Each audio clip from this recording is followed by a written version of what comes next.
Good morning and welcome to Sunburst Sanctuary on this glorious summer day.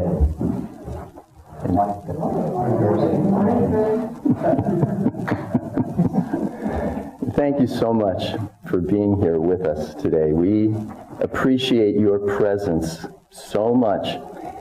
You know, we all look forward to this weekly gathering, and we're so happy that you could join us. So the fall equinox will be upon us in 2 weeks. But summer is showing us that it is not done with us yet. And, you know, we may grumble a bit, but the tomatoes, the eggplants, the zucchinis in the garden, they are thrilled with this heat. Right, Sean? I'm Curtis, and I am grateful to be with you today.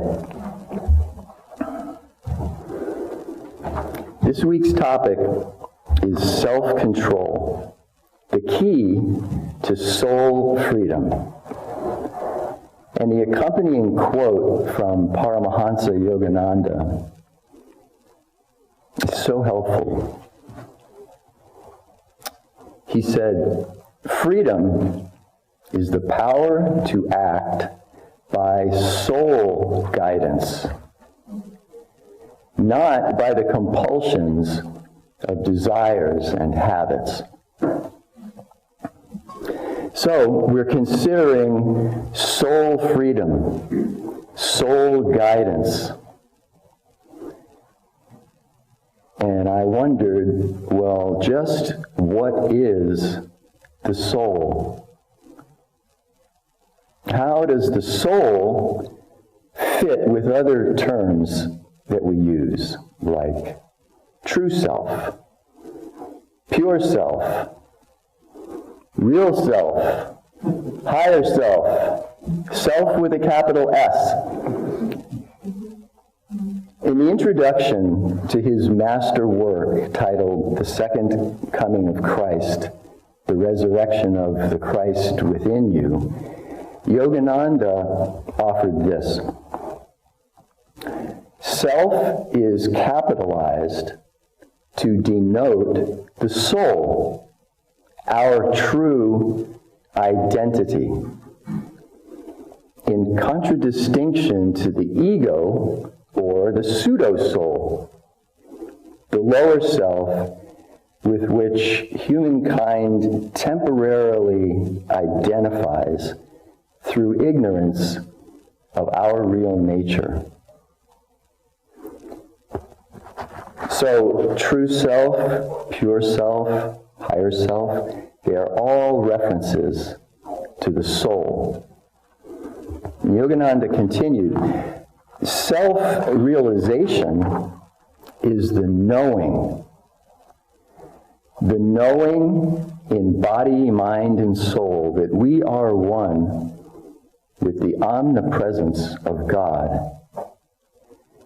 That we do not have to pray that it come to us. That we are not merely near it at all times, but that God's omnipresence is our omnipresence. That we are just as much a part of God now as we will ever be. All we have to do is improve our knowing. How can we improve our knowing of this truth? Later in the same work, in Discourse 57, Yogananda offered this. No devotee can bargain with their meditative efforts to convince God to manifest himself. The devotee must forsake metaphysical egotism, which consists in the thinking, I have meditated so much, and God is therefore obliged to reveal himself. Yogananda continued, along with deep, sustained meditation, there must be devotion and surrender to God. Surrender. When I surrender to God a situation, a habit, a relationship that I feel I have no control over, I engage the power of my soul. And the ego struggle ends. When there is soul control, self-control just comes naturally, unforced, without the sense of struggle. Soul control comes with surrender to the Creator. I am that I am. And then with faith in meditation, I can listen for the voice of intuition, and consciously weighing daily decisions with the virtues, so that I may make right choices.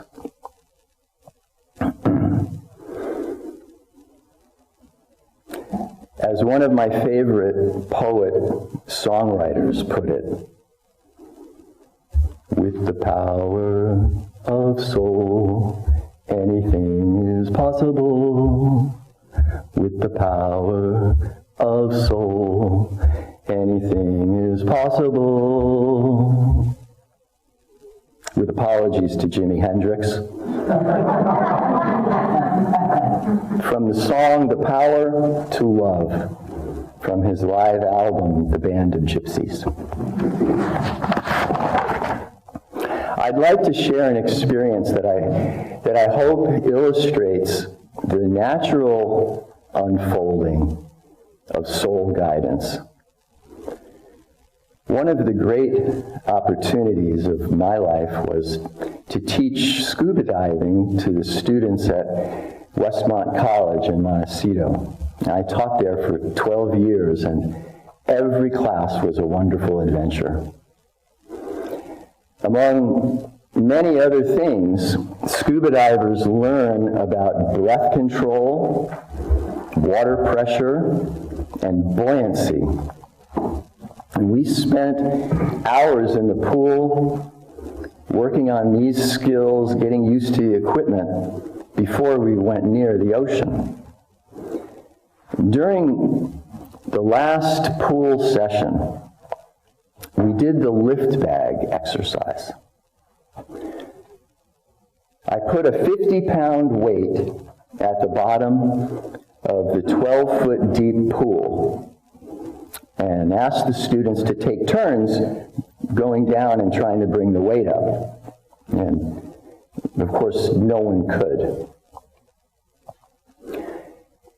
And then I went down and attached a deflated, rubberized canvas bag shaped, like a balloon.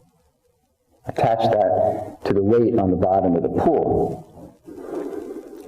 And then the divers would take turns, taking a deep breath on the surface, kicking down, and blowing that breath into the bag, coming back to the surface. Now, a solitary diver could do the same thing. It would just take multiple trips. As breaths are put into the bag begins to inflate and rise from the bottom of the pool, now being held down by the heavy weight. More breaths are put into the bag. So please visualize this. The weight is on the bottom of the pool. The bag is now inflated and secured to that weight by a short line. but it's not going anywhere. And then one more dive is made. One more breath goes into the bag. The bag swells, and by itself, it begins to rise, pulling the weight from the bottom and heading to the surface, to the sun, without anyone touching it. It looks like some kind of wonderful magic. It really does. Remarkably, as it rises, it accelerates, going faster and faster until the bag breaks through the surface of the water, and then it's easily held there. Held there by nothing but the breath. Like all true magic and miracles, natural laws were involved. So we fill our lungs at the surface with air, dive down to the weight, and as we descend, water pressure is increasing, and we feel it first in our ears, which we can easily equalize to avoid pain. But what we don't feel is the water pressure squeezing our flexible lungs. So the air that we blow into the bag is actually compressed air. And then, as the bag and the weight rise, the higher it gets in the water column, the water pressure decreases, the air in the bag expands, and the weight rises even faster until it's positively buoyant on the surface. It was the Greek philosopher, scientist Archimedes who discovered that objects in water displace the water that they're in. That is, the object pushes water aside. And water's heavy. A cubic foot of water weighs about 62 pounds. So as we inflate that lift bag, it's pushing aside water. When it pushes aside water that weighs more than the 50 pounds, positive buoyancy is created and up it goes.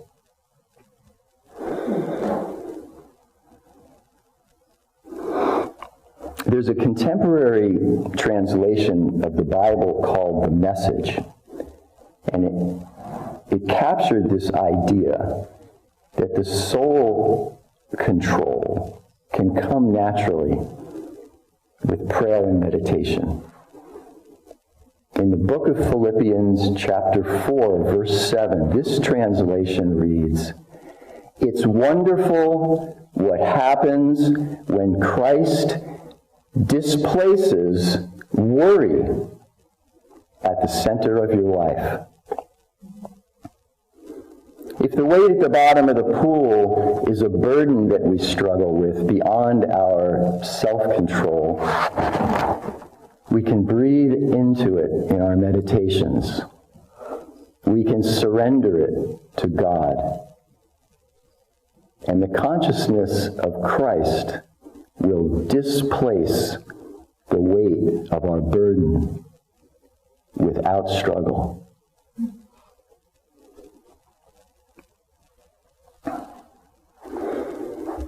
The Sunburst founder, Norm Paulson, wrote a piece in the monthly Solar Winds publication, volume 3, number 7, that beautifully captures this idea of surrendering our struggles and realizing soul control. He wrote, "Through daily meditation and prayer, you begin to open the door of your soul to God's loving presence. Upon making this contact, you become aware of the voice of virtue. Virtue rides upon the bosom of the pure self in the heavenly heart of Christ. that exists within your soul. By contacting the heavenly heart, you come to the place of decision where positive images and direction await to be chosen. Not my will, Father, but thy will be done through me. By making this contact, the open door of your heart will allow inspiration and creativity to flow forth. The pure self, the image of God within you, chooses positive thoughts and actions reflecting the attributes of virtue. Right speech is forthcoming, expressed through the instrument of your voice. Those who practice meditation and prayer daily begin to live within the pure self, in the heavenly heart of Christ. The soul now becomes compassionate and devoid of negative thoughts and expressions. He or she speaks and gives the energy and truth of the pure self to all, with healing and love. The soul now treats friend and foe with equal grace, and moving inward and onward, treading the rainbow path homeward to heaven.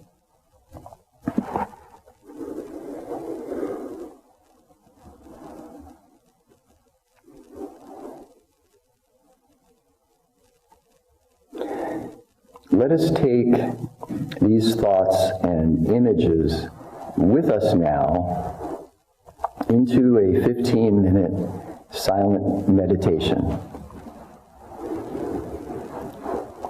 If you're new to meditation, relax, sit up straight, feet flat on the floor, shoulders comfortably down and back, chin parallel to the floor.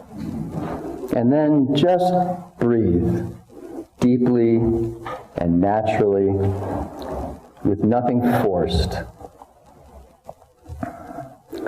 To quiet the mind, on the inhaling breath, say quietly to yourself, I am breathing in. Pause, and then on the exhale, quietly to yourself, I am breathing out. When the mind quiets, which it will, consider the thoughts we have read and heard from Brother Norm and Yogananda. If the mind wanders, just come back to your conscious breathing.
please hold on to your meditative state of mind while I read this poem prayer from Brother Norm.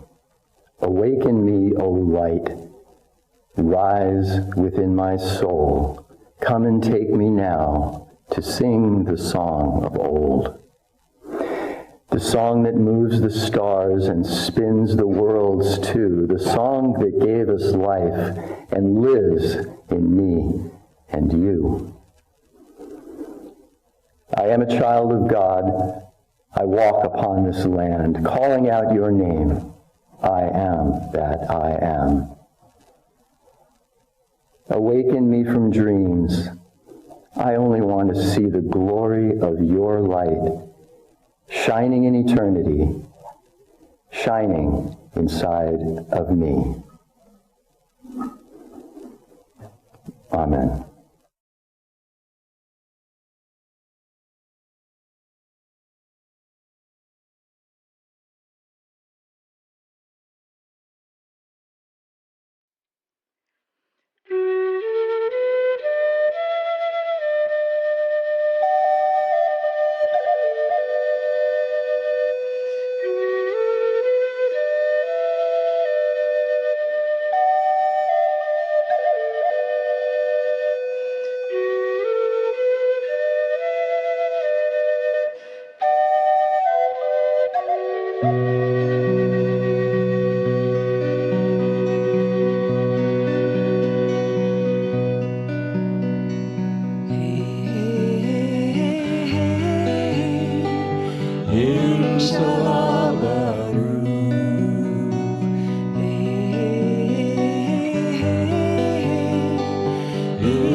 Inshallah,